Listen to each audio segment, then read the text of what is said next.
So the news has just been talking quite a lot, reading the reports online about the latest revelation in the Grenfell Tower incident that the cladding may have been illegal.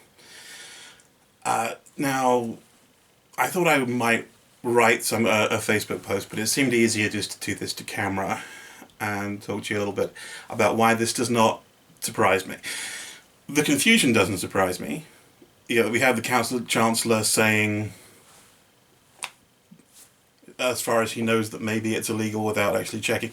It surprises me that he goes on without having some pretty specific legal advice on this. So I think maybe he's hedging a little. This suggests the answer may be somewhat obscure, which doesn't surprise me because fire regulation is very complex, and I'll come to that a bit later. But the incorrect cladding could have been used, and that as of now we're seeing lots of reports. Nobody speaks up so far. We've had another minister coming out and saying the same thing, I think. Nobody's coming out and saying, well, yes, it is. We know. Nobody's woken the chair of the company up in the middle of the night and they've come out and said, actually, definitively, right now, I can tell you 100% it's legal. They haven't done that. Because you would think this would be fairly black and white, or you would think that some fire expert would say, well, the rules say, I know that I'm the expert, I know the rules, but it's very complicated. 5 years ago, I was working with a security installation company, and because these systems are often interrelated, they also did fire systems. Alarms, particularly. I was working for the company about 5 years ago. I was there for about 11 months, and during that period, we had a request. Someone had got a quote from out of the area to refurbish a local large home for use as a property of multiple occupancy, bedsits. A house conversion into bedsits, essentially. As far as I remember the details, but it was a house of multiple occupancy was the way it was going, which requires a license from the council and certain works to be completed. It needs to meet standards that the council is responsible for maintaining those certain standards, as is the fire brigade.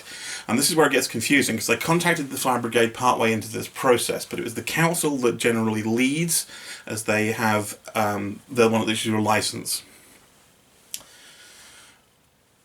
So what had happened was he had got a quote from a company that was way out of the area. They had designed a system, and we quoted against the system. He came in and they said, well, these are the things that they want to put in. This is how much they're saying it would cost to put them in. This is where they're saying when they need them. This is the specification. What could you do for this? Can you do the same thing at a better price? Because you're local and it won't cost you so much to get it. So far, so straightforward. Right? This is something that happens in business so all the time. People say, oh, this is the deal I'm getting over here. Can you match the deal? What happened was that part of the specification was that it had to meet a certain fire standard, which I think, without looking it up, doing this very off the cuff, I think without looking it up was 5001 was the and then there was a section number after it. 51, or was it 518? I'm not good with numbers, but it was the current edition of the fire standard. And what happened was, so we were required to certify the system and say, yes, this meets this fire standard. The problem was that this was a 2.5-story building, in that there were multiple rooms being used as individual dwellings, or for individual occupancy that shared, kitchen and bathroom space between them. But the individual units were a number on the ground floor, a smaller number, I think, on the middle floor or the top floor, and then there was a couple of attic rooms, or perhaps just one. So we delved into the regulations. We talked to people. This is my job to do some research on the regulations, and I looked it up, and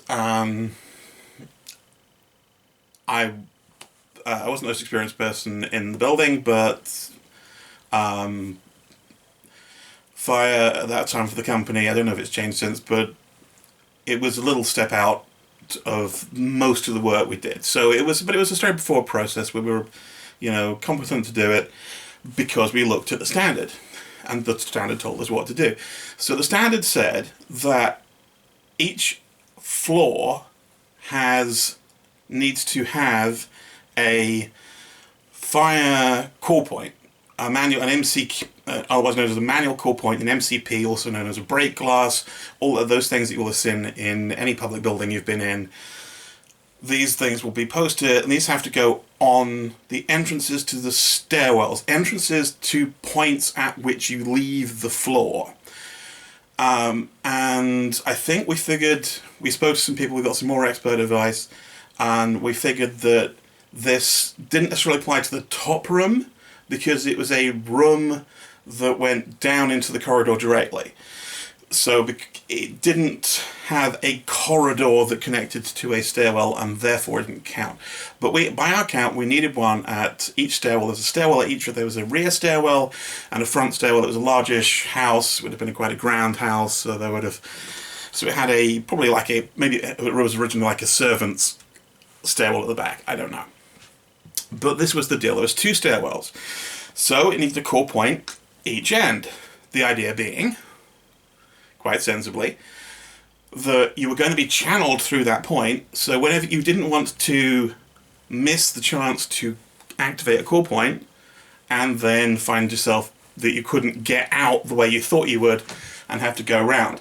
So you needed to be able to, and this is where people stop and instinctively look, is at the entrances to a stairwell. So far, so good. So far, sensible, logical. But we said, okay, we've checked the standard. We said to our client, we've checked the standard, and you're going to need a couple more core points. Just 2 more core points. And he said, oh, well, this is what the council guy said I needed. And I said, oh, well, we'll just, let them know we've reviewed the standard, and, this is what you need. The council, after this went backwards and forwards a couple of times, the council guys copied in on these emails saying, I don't know why your company is being the stickler for this, we take a common sense approach. And I say, well, because you've asked us to certify the standard, we can't see us sign the piece of paper that says this has met this standard unless it meets that standard. And the standard clearly says manual core points at each point where a corridor connects to a stairwell or an ability to change levels within the building, or whatever the regulatory speak was, but it was still quite clear. And even it was plain English. There was nothing wrong with it, and nothing obscure. There was nothing technical in it. In fact, it was really well laid out. So we went backwards and forwards. So then the council guy chiming in and saying, oh, no, it's fine, just tell them to certify that it meets the standard. We were saying, well, I can't certify it meets the standard because it doesn't, unless you have another 2 core points. And the client is saying, why are you saying this? And so because it's a standard. Look, I can copy this, I can show you, this is online, it's a publicly available document, it's the current version on the Fire Standards website. Here it is.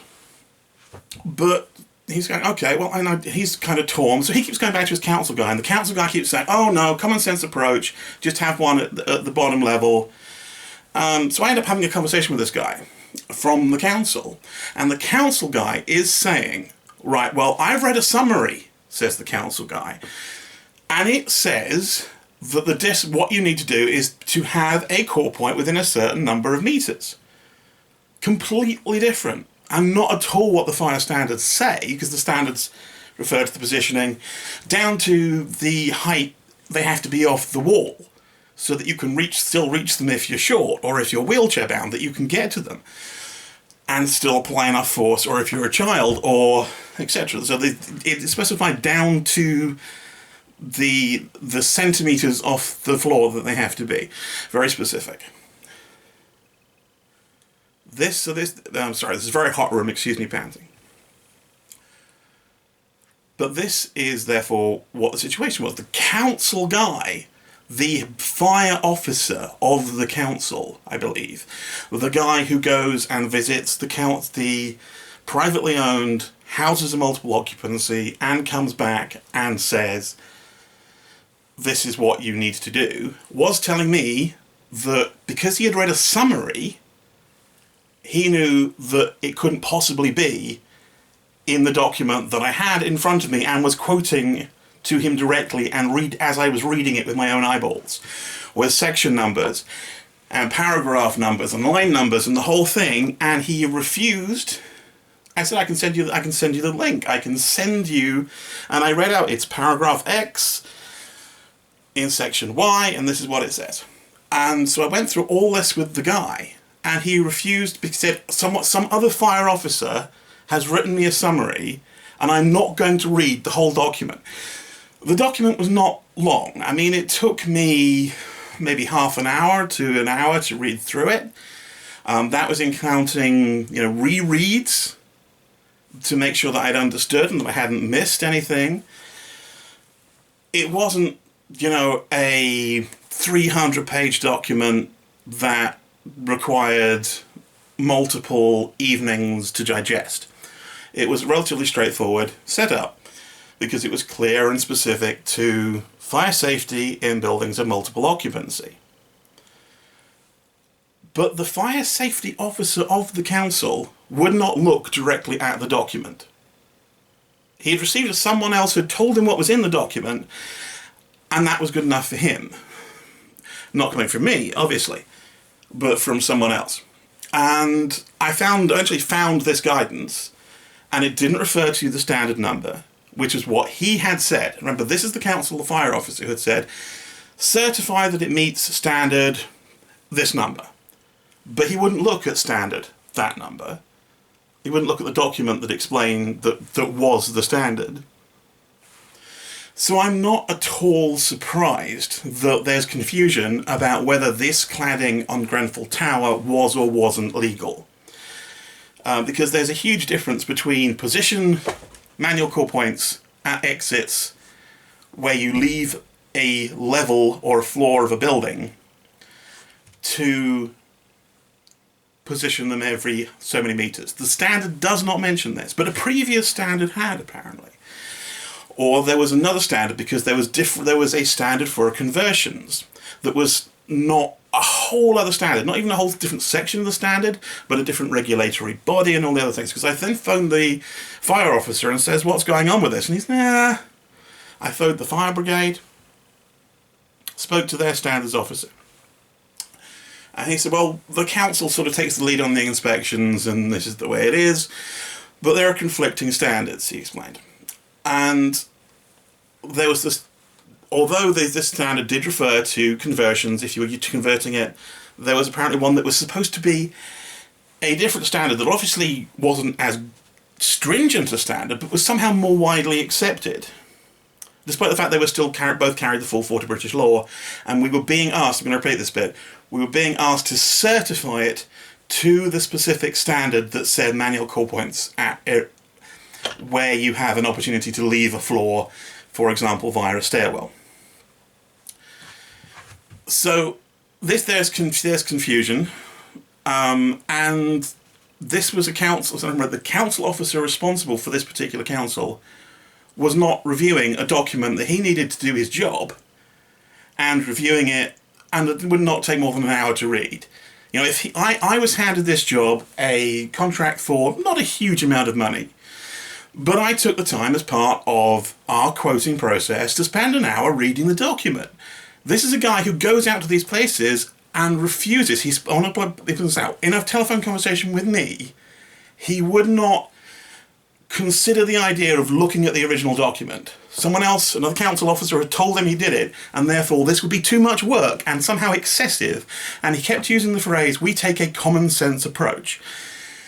Well, maybe it technically says that, but we take a common sense approach, but you have to certify that it meets the standard as written.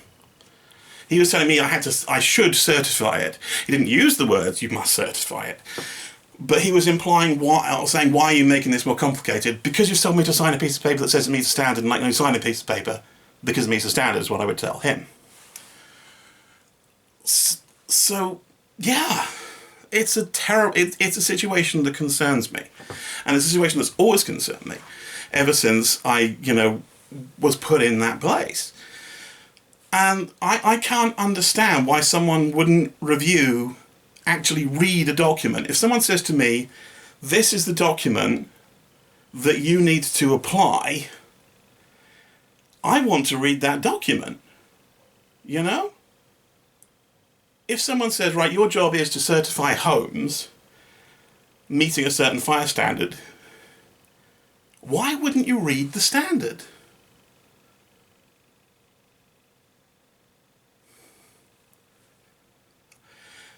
So when there's confusion as to whether a certain material is or isn't legal for fire safety being applied to a council-owned, arm's-length, organisation-managed building, I think immediately back to that conversation and that council officer who wouldn't read the standard, that it was specifically his job, and his main job, in fact, to apply.